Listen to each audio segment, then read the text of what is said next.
The pregnancy test wasn't mine. That much was evident.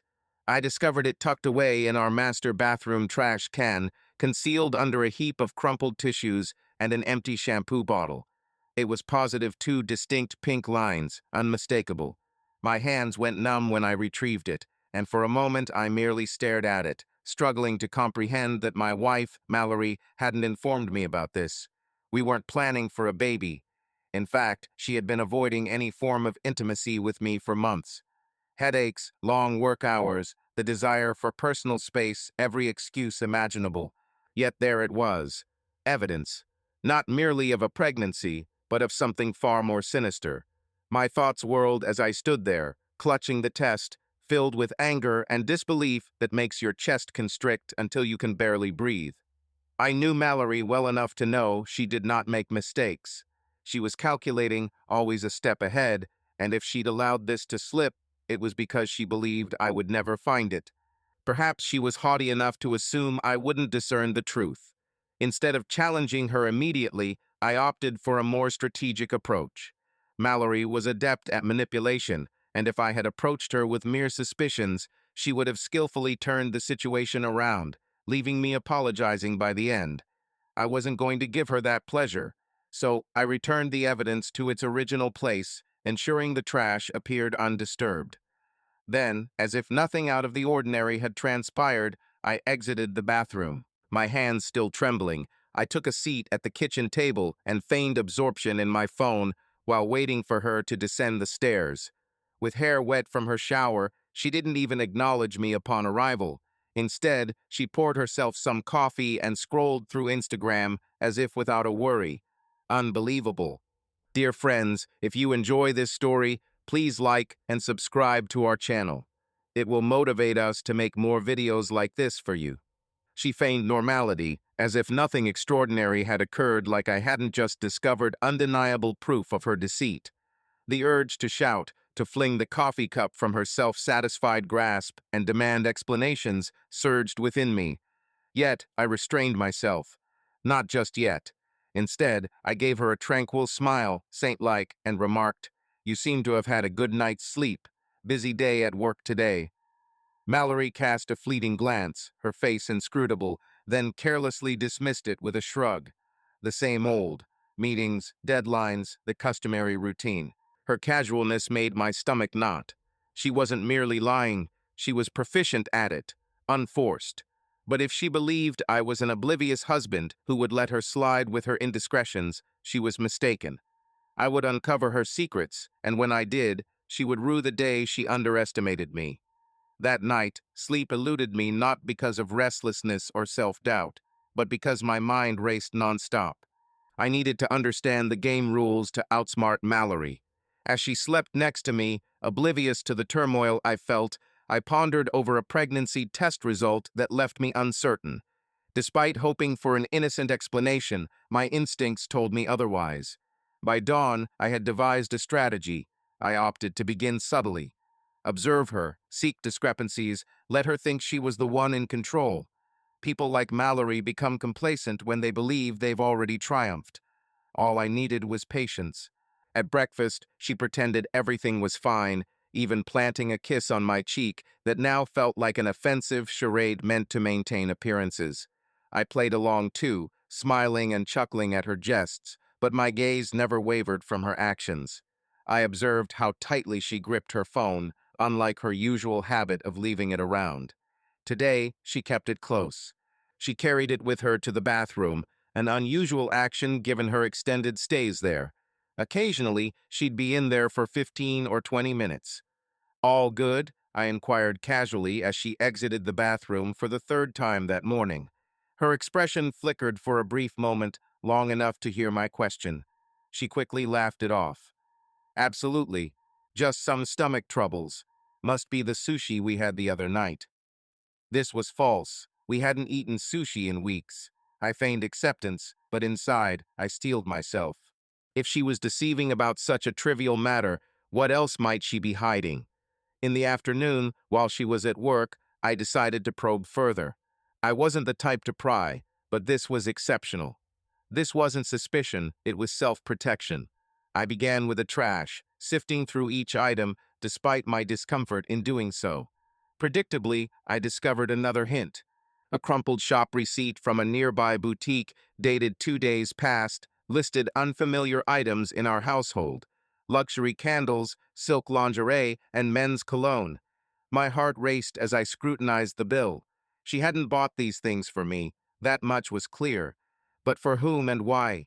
I felt like a character in a distressing movie, unraveling clues in real life. The pregnancy test, the inexplicable expenditures, the prolonged work hours, everything pointed to something I hesitated to acknowledge aloud yet. That night, I decided to test her again. We were lounging on the couch, watching a trivial reality show, when I casually asked, "By the way, who's the cologne for?" Mallory swiftly turned her head towards me, her expression a blend of perplexity and alarm. "What do you mean?" I displayed the receipt, closely observing her reaction. "This from Tuesday. I didn't know you went shopping." For an instant, her facade slipped. Mallory's eyes expanded, and her mouth gaped as if ready to speak. Yet, she swiftly regained composure, chuckling, seemingly amused by a trivial joke. "Ah, that's for my superior. His birthday's approaching, and the team pooled resources for a present. I thought it was insignificant, so didn't bother mentioning it. It was a clever deception, rapid, convincing, and subtly evasive to deter further inquiries. But it wasn't sufficient. Not this time. How thoughtful of you to initiate that," I commented, feigning belief. "I'm certain he'll cherish it." Mallory eased back onto the couch with a contented sigh, oblivious to my suspicion and anticipating steps ahead. This wasn't merely about exposing her. It was about ensuring that when revelations unfolded, she could not escape them. The next phase of my strategy aimed to corroborate what my intuition was asserting. Mallory harbored secrets, and I would no longer extend her the advantage of doubt.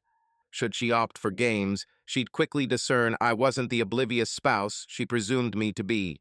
The ensuing morning, post her departure for work, an unprecedented action unfolded. I trailed her. This was no haphazard choice. Her excessively late hours at work had become too frequent and convenient, prompting my curiosity to know her actual destination. I positioned myself down the street, concealed behind an antiquated pickup truck, out of her line of sight. Initially, everything appeared normal. She exited our driveway in her gleaming white SUV, sipping coffee, every inch the polished professional. I maintained a discreet distance, following her route downtown, anticipating her arrival at her office as she had always claimed. However, she deviated from her usual path. Instead, Mallory veered onto an unforeseen road, one that led directly to a quaint corner cafe at the edge of town. My heart began racing as I parked a block away, far enough to evade detection yet near enough to monitor her actions closely.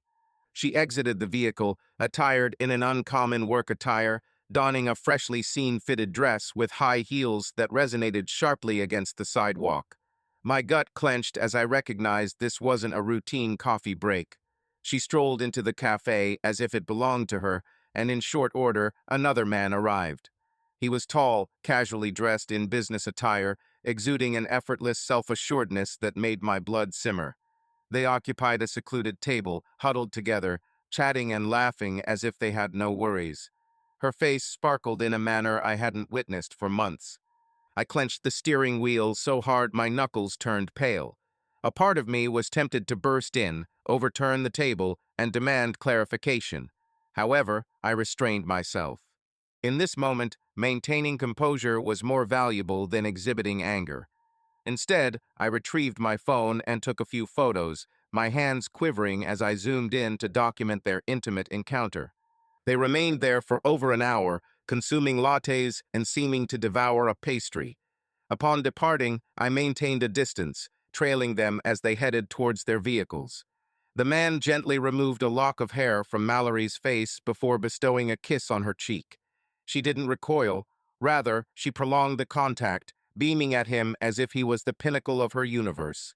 I felt nauseous, enraged. However, what overwhelmed me most was a sense of betrayal that I hadn't anticipated. Watching them together, so casual and affectionate, was akin to a blow to the stomach. Instead of allowing anger to engulf me, I compelled myself to stay resolute. This wasn't the end. Far from it. I drove home in quiet contemplation, my thoughts whirling with queries. Who was he? For how long had this transpired? And for how much longer did she believe she could keep me unaware?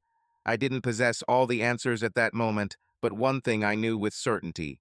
Mallory had underestimated me, and when the opportunity arose, I would guarantee she would come to regret it. In the evening, Mallory arrived home beaming, carrying takeout bags, as if portraying a doting spouse planning to delight her husband. It was almost amusing. She deposited the bags on the kitchen counter and bestowed a kiss upon my cheek, seemingly unaware of her morning spent sharing pastries with her secret companion. "I procured your favorite," she gushed, presenting boxes of barbecue ribs and macaroni and cheese. "Perhaps we could enjoy a peaceful meal together. You've been putting in a lot of effort lately." I feigned a smile, maintaining a casual tone. "Your thoughtfulness is appreciated."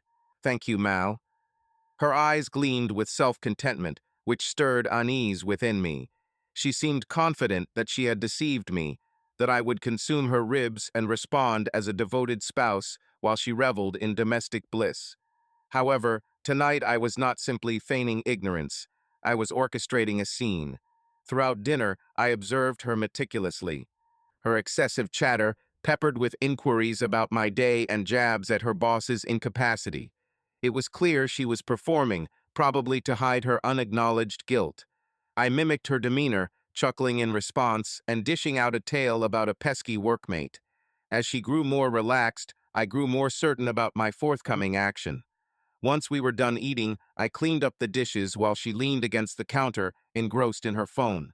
I nonchalantly wiped my hands on a towel and inquired, "So, how's work lately? You appear to be busier than usual." She didn't seem to notice. "Ah, just the regular hustle. Deadlines, meetings, you know the drill. It must be challenging managing everything. I mean, late nights, early mornings. Quite impressive." My tone was even, my expression stoic. This piqued her interest. She briefly looked up, her smile slightly faltering. "It's not that harsh. Besides, I'm doing it for us, isn't it?" "Constructing our future," I affirmed, nodding. "Reminds me of this morning, didn't you have that coffee meeting?" Mallory momentarily stiffened, but quickly hid it with a laugh. "Oh, merely some professional engagement. Nothing noteworthy." I leaned against the counter, folding my arms. "Intriguing. You never hinted at it before. Professional engagements. They seem comfortable." Her gaze narrowed, her smile faltering. "Ethan, why the inquisition? It was work-related. Why the unusual interest?" "Absolutely not," I replied, hands raised. "Simply curious, that's all." She scrutinized me closely, evidently trying to determine my intentions. After a moment of tension, she dismissed me with a shrug and resumed her focus on the phone, murmuring about my recent paranoia. However, I wasn't paranoid. I was meticulous. That evening, following Mallory's retirement to bed, I remained awake scrutinizing the images I had captured earlier. Each photo felt like a knife, piercing through any remaining belief in this being mere confusion. Her smiles, her proximity to him, the kiss, they were all clearly depicted with uncanny clarity. She was unaware that I was meticulously constructing my evidence, guaranteeing there'd be no escape when the truth eventually surfaced. Sleep eluded me that night, not due to anger, but because I was strategizing my next step. Mallory had been weaving her web of deceit for months, yet she failed to realize that I was preparing to dismantle it all. She believed herself invincible. She thought she outsmarted me. This would prove to be her fatal error.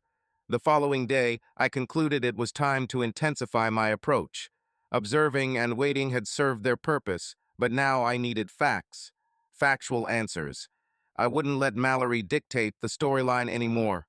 It was time for an investigation, and for that, I required ammunition. During her employment, I secretly installed a tracking app on her laptop, as she was not particularly tech-savvy and her passwords were easily guessed. Within moments, I had access to her emails and calendar. Despite my reservations, the truth became paramount. Her inbox, to put it mildly, was revealing. Among the routine work communications, there were messages from someone called Luke R. These emails weren't explicit, but their casual tone, shared jokes, and frequent meetings left no room for doubt. Luke wasn't just a colleague or an acquaintance, he was the man from the cafe. Her calendar, neatly arranged, was filled with work commitments, deadlines, and personal engagements. One particular entry stood out.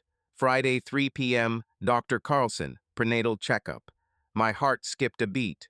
Prenatal checkup. It appeared she had not only lied about being pregnant, but had concealed it completely. Behind my back, she concealed her pregnancy from me. The betrayal struck hard, but instead of letting fury control me, I zeroed in on the advantage it offered. This was my definitive evidence, something she couldn't manipulate or deny. However, I wasn't prepared to challenge her just then, not until I could bring everything crashing down at once. Later that day, I pursued the following piece of the puzzle: Luke.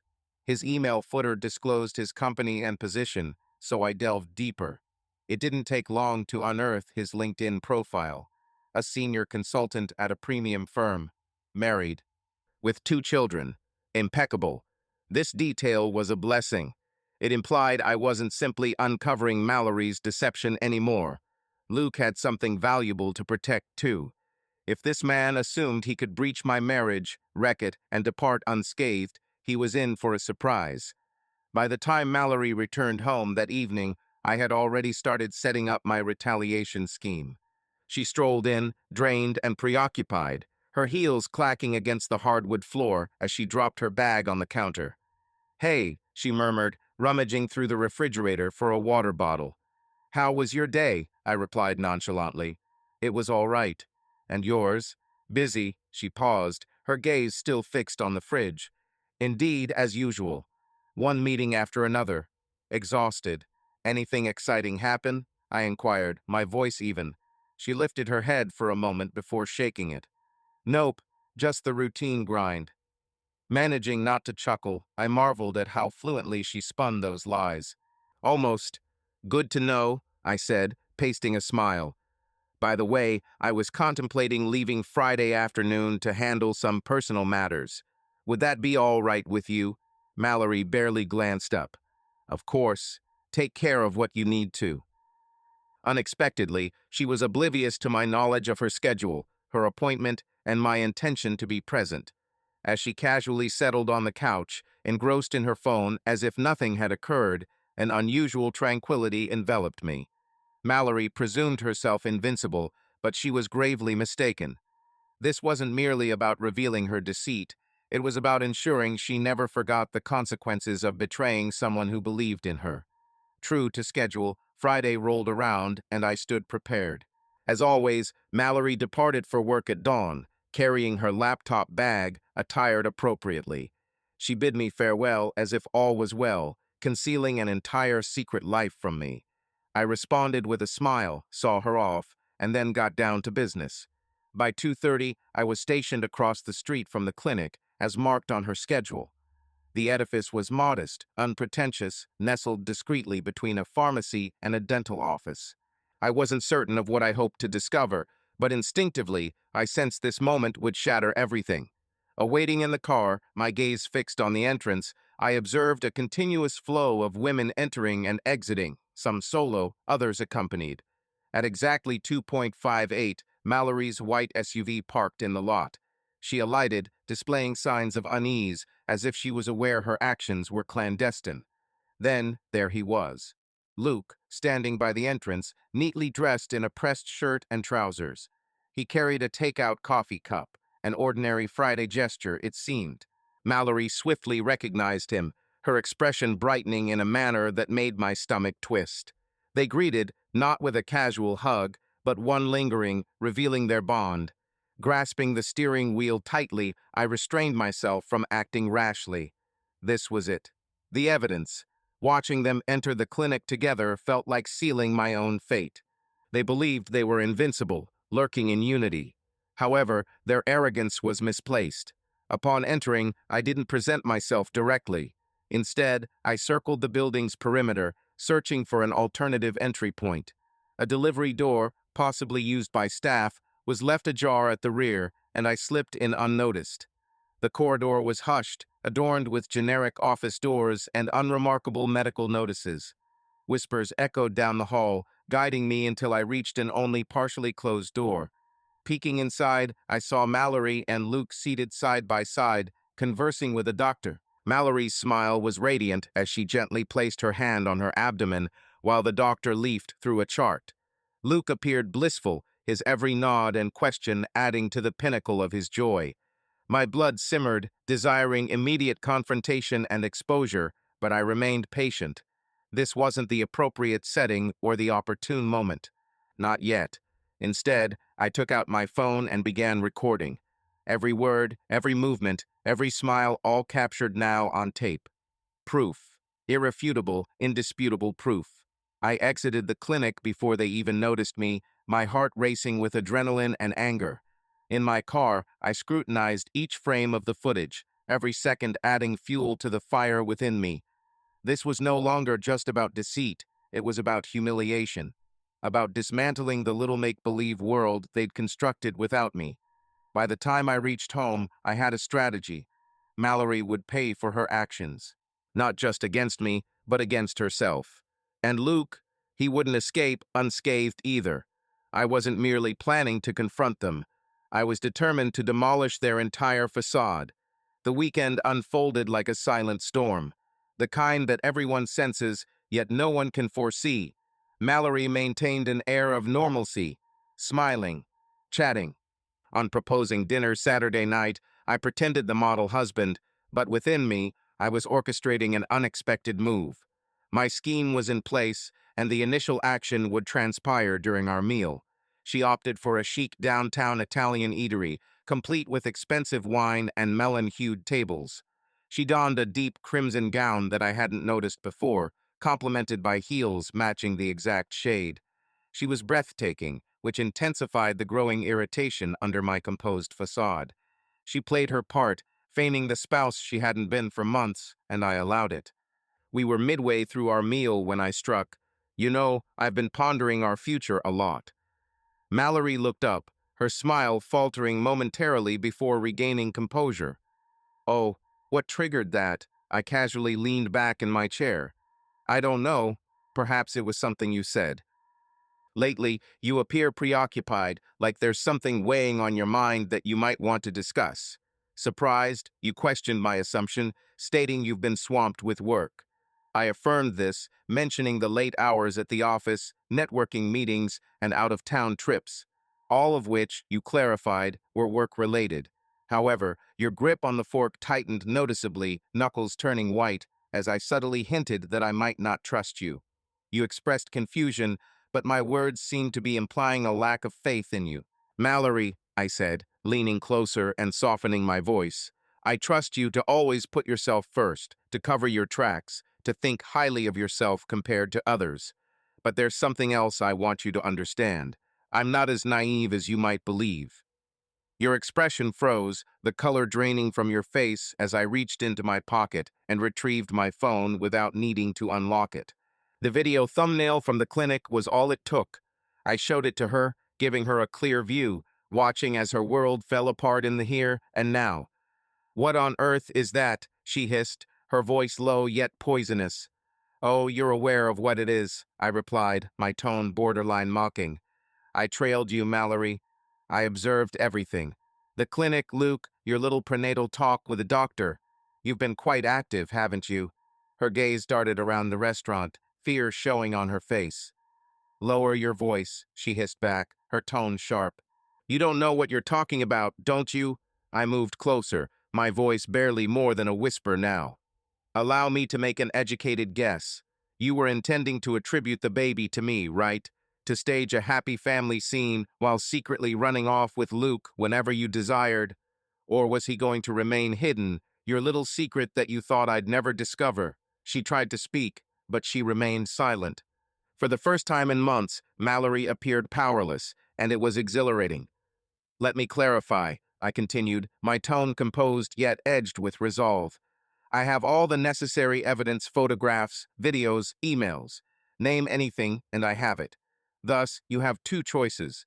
One, you confess openly here and now, and we'll determine what transpires next. Or two, I depart from this restaurant and forward all of this to Luke's wife. What's your decision? Mallory's face contorted between rage and terror, her facade crumbling entirely. For the first time, the authentic Mallory emerged. Not the polished, affable persona she presented to the world, but the ruthless manipulator who believed she could control everything. You wouldn't dare, she hissed venomously, her voice low and dangerous. I leaned back, smiling. Go ahead and challenge me. Mallory remained stationary, her carefully crafted demeanor fraying in my presence. The candlelight cast an intermittent glow on her now ashen face. Her lipstick smudged under the weight of the situation, and she seemed to search for an exit in the restaurant, finding none. She hesitated before asking, her voice sharp and accusatory, Are you unsure, Ethan? But I cut in calmly yet firmly, questioning her. Your life? You think that's only yours? Funny, I believed it was ours, Mallory, but evidently you've been nurturing something else behind my back. Don't you think it's high time I learned the whole truth? She clenched her teeth as she replied, All right, you want the truth? Here it is. Yes, I've been seeing Luke, but it's not what you presume. I scoffed, drawing glances from other tables. It's not what I presume. You must be joking. You observed me with him. It's apparent that he's your child's father. I'm struggling to comprehend which aspect is confusing. Your expression grew grim, replaced by something chillier. You don't grasp it. Luke, he's not the same. He perceives me in ways you never could. You've been so dull, Ethan. So routine. I sought more. There it lay, the blow to my chest. She didn't even attempt to hide it. Instead, she seemed almost defiant, as if reveling in my pain, viewing it as her triumph. The understanding struck me harder than anticipated. She wasn't merely lying to shield herself. She desired retribution for discovering her. I retreated, nodding slowly as her words registered. Dull, I echoed, speaking softly. Routine. Was that the reason? You tired of the man who sustained you, who constructed a life with you, and opted to share a household with someone else because you were bored? She bristled, her voice escalating despite an earlier effort to remain discreet. I was craving something novel, something thrilling. Don't pretend to be flawless. You've been aloof for months, engrossed in your own personal bubble. I let her remarks linger, then moved closer, meeting her gaze. If we're discussing distancing, consider this. You shutting me out for months, deceiving me to my face, and planning to make me rear another man's child. Is that the excitement you sought? Her countenance turned crimson with fury, but she remained silent. She couldn't. We both knew her actions lacked justification. I retrieved my phone once more, activating the screen to display the recording from the clinic. Look at this, I stated, exhibiting it. This is my safeguard. This will be sent directly to Luke's spouse if you attempt to manipulate this conversation or deceive me again. Without a moment's hesitation, I'll press send. Mallory's bravado faltered as the gravity of the situation became apparent. You wouldn't, she murmured, her voice trembling. Try me, I retorted coldly. You believed you could deceive me, Mallory. You assumed I wouldn't uncover your secret scheme. But here we are. So this is what will transpire. You will reveal everything to me. All of it. Then you must begin contemplating how to rectify this. If you don't, Luke's life will disintegrate, your reputation will be reduced to ashes, and your fairy tale will conclude in flames. Your turn, she stared at me, her eyes wide with fear, her hands clenched tightly around the table edge, as if to keep herself from shattering. For the first time in months, Mallory found herself speechless. I stood up, pocketing my phone. Take your time, Mallory, but don't take too long. Your time is running out, and I'm not inclined to be benevolent. Without giving her a chance to reply, I departed from the restaurant, leaving her speechless. The chilly night air met my face as I exited, and for the first time in months, I felt a sense of control. Mallory had played her part. Now it was my turn to play mine. Upon returning home, I didn't wait for Mallory. I mixed myself a drink, settled at the kitchen table, and began drafting the final stages of my scheme. She believed that the dinner confrontation marked the climax, but she had no clue what lay ahead next. The falsehoods she spoke, The betrayal she masterminded and the insolence she displayed, it was all about to crumble down on her. By the time she entered through the door, her heels clicking against the floor, I was prepared. She hesitated upon seeing me, still seated at the table, composed and unruffled with a drink in hand. Her face was once again concealed behind a mask, feigned calmness, the well-rehearsed grin of someone who believed they could restore order. "You abandoned me," she stated, her tone edgy as she placed her handbag on the counter. "That was degrading, Ethan." "I'm glad," I replied flatly, savoring a leisurely sip. "Get accustomed to it." Her jaw tightened. "Are we actually doing this?" "You've conveyed your message," I retorted. "Yes, I made an error. However, I am still your spouse. We can rectify this." I chuckled, a sound as frosty as it was bitter that made her wince. "Rectify this? Mallory, this is not a damaged vase. You didn't make a mistake. You lied, you were unfaithful, and you tried to compel me into raising another man's child. There is no rectifying this." She folded her arms, her gaze sharpening. "Very well. If you wish to terminate things, go ahead. But let us not feign that you are an innocent victim here. You've been detached for months, Ethan. You pushed me away. You gave up. Perhaps if you had given more consideration, none of this would have transpired." Again, the diversion, the gaslighting, an audacious effort to blame my betrayal on me. But I didn't fall for it. Instead, I rose up, looming over her, and confronted her stare directly.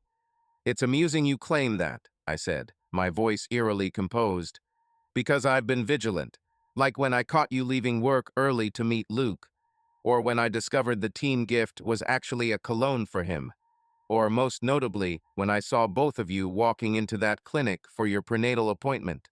Yes, Mallory, I've been observant." Her complexion paled, and for the first time, I noticed genuine fear in her eyes. She attempted to argue, but I stopped her. "You understand," I continued, circling the kitchen at a slow pace. "I wasn't planning to make things messy. I thought maybe I'd just leave, let you handle the consequences alone. But then I decided, no, that's too simple. You don't get to walk away from this as if nothing happened." "What do you mean?" she asked, her voice now trembling. Ceased wandering, I retrieved my phone once more, elevating it to let her view the display. "I've gathered everything, Mallory. The photographs, the recordings, the messages. Furthermore, Luke's wife is just a click away from viewing it all." Her eyes grew wide with alarm. "Ethan, you can't," she protested. "Yes, I can," I countered. "And I will, unless, of course, you want to simplify this for me." She stared at me, her hands shaking as she attempted to keep her cool. "What do you desire?" she eventually asked, her voice barely audible. "Initially, I demand the truth," I responded, my voice stern. "Every last detail. No more falsehoods, no more stratagems. And secondly, I want you gone. Gather your belongings, move in with Luke, or wherever you choose to go. But you're done here. This is my home, and I no longer wish to share it with you for another moment." She shook her head, tears brimming. "You're being unreasonable. We can find a solution." "Unreasonable," I retorted, my voice escalating for the first time. "It's not my unreasonableness you should question. You deceived, you betrayed, and you attempted to ensnare me in your predicament. This is your doing, Mallory, not mine. Thus, collect your belongings, or I will forward them all to Luke's wife. Your choice." A brief pause suggested she might retaliate, but the fury in her eyes dimmed and faded. She recognized her defeat. Without uttering another word, she ascended the stairs, her footsteps echoing heavily with defeat. I remained in the kitchen, hearing her move about the bedroom, gathering her belongings. The battle was not concluded, far from it. But for the first time in months, I felt like I had gained an advantage. Mallory misjudged me, and now she is facing the consequences. Luke's turn will soon come. By dawn, Mallory had vanished. She didn't bid farewell, left no message, just collected her things and departed as a silent ghost in the night. From the upstairs window, I watched her car leave our driveway, a complex blend of anger and relief stirring within me.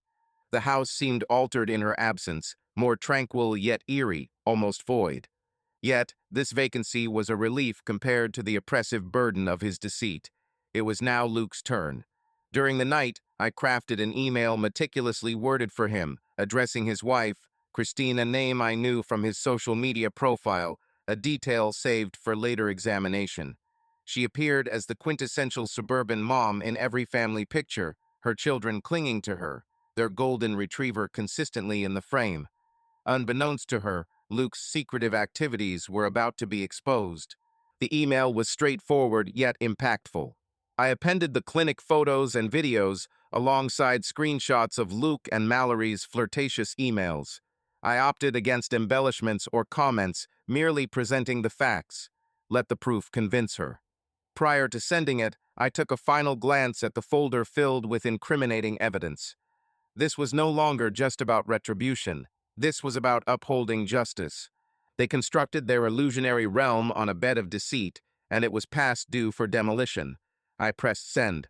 The repercussions swiftly followed. Within an hour, Christine reacted, her message a swirl of disbelief and gratitude. She hadn't anticipated it, she stated, expressing thanks for the truth reveal. I could almost hear the despair in her words, the betrayal piercing her as deeply as it had me. Yet there was no empathy remaining within me. None for her, none for Luke, and absolutely none for Mallory. Towards the end of that day, my phone vibrated with an unfamiliar number. I answered, and indeed, it was Luke. "What on earth do you believe you're doing?" he exclaimed, his voice filled with anxiety. "Clearing up a mess," I retorted calmly. "A mess in which you played a role. You had no claim. No claim." I interjected, my tone frigid. "You slept with my spouse. You deceived your own. And you think I don't have the audacity to confront you about it? Save your efforts, Luke." There was a pause, likely as you sought an explanation, but I didn't give you the chance. "Allow me to clarify. If Mallory or you attempt to approach me again, even if it's just a message, I'll expose our interactions publicly. I have more than sufficient evidence to destroy you entirely, Luke. Your marriage, your career, and your seemingly perfect life will crumble. Therefore, unless you wish for that outcome, keep your distance. You are indeed an astonishing creation, but there is no fight left in your voice." "No, Luke," I stated, my voice unwavering. "That's you. I am merely the individual who won't let you escape consequences." I ended the call before you could respond, a sense of accomplishment surging through me. Luke may have believed he could intimidate me, but tonight he learned that I am not the type to back down. That night, I poured another drink and sat on the back porch, gazing at the yard I had meticulously made mine. The fury remained hidden yet altered. It had been Mallory and Luke who aimed to annihilate me, but instead, they were their own wreckage. In time, more repercussions would unfold. I anticipated Mallory's spin on the narrative and Luke's crisis management, however, such matters no longer mattered. With power on my side, I refused to relinquish it now. For the first time in months, liberation washed over me. The ensuing days brought a tempest of backlash. Christine, Luke's wife, dispatched a final email brief, intense and laden with raw feelings. She declared her intention to file for divorce, expressing gratitude for unveiling the truth. She made no effort to conceal, saying she wished Mallory and Luke received their due retribution. As for Mallory, she attempted contact once, sending a solitary, pitiful text. "Can we talk?" I contemplated the message before erasing it. There was no point in further conversation. I'd destroyed all connections with Mallory, and I had no intentions of restoring them. She should bear her own repercussions. Whether she sought refuge in Luke or hid elsewhere, she wasn't my concern anymore. The house felt oddly serene now, almost tranquil. I started paying attention to myself for the first time in years, reviving forgotten pastimes. I played my guitar once more, began running in the mornings, and re-established contact with old friends who had often pondered over why I'd wed someone like Mallory. The remnants of her infidelity still lingered, but it no longer controlled me. It was merely a scar, a testament to my struggles and triumphs. One day, while sorting through my office, I stumbled upon an antique photograph of Mallory and me from the early stages of our marriage. We were laughing freely, unburdened, lost in a love that now seemed a lifetime away. I gazed at it for a while, then discarded it into the shredder. That era of my life was history. I had transformed into a different person, with no desire to gaze backward. Regarding Mallory and Luke, I was informed by common contacts that their partnership did not persist. The supposed flame between them extinguished under the burden of guilt, embarrassment, and the damage they inflicted. Mallory relocated to another city, while Luke's professional reputation suffered after Christine exposed their secrets. In my opinion, this was a form of poetic retribution. Among the lessons I've gleaned from this ordeal is that betrayal doesn't merely shatter you. It constructs you more resilient and astute than before. I wouldn't wish this predicament on anyone, but in an odd way, I'm thankful for it. It compelled me to view things objectively, discard unnecessary baggage, and prioritize myself for the first time. To those who ponder whether to persist in a harmful circumstance or defend someone who undervalues them, I advise, depart. Carry yourself with pride and allow those who betray you to be submerged by their own chaos. There's no greater pleasure than seeing them falter as your own stature grows.